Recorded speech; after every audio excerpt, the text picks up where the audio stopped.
Welcome to our channel. If you want to sign out of Netflix on all devices for security reasons, or to manage active sessions, follow these step-by-step instructions. Step 1. Open your web browser and navigate to netflix.com. Log in with your account credentials to access your Netflix account. Step 2.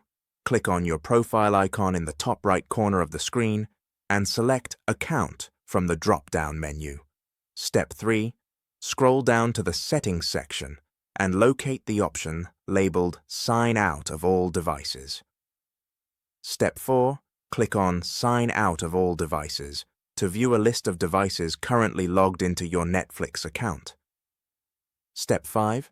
Review the list of active devices and sessions to identify any unfamiliar or unauthorized access.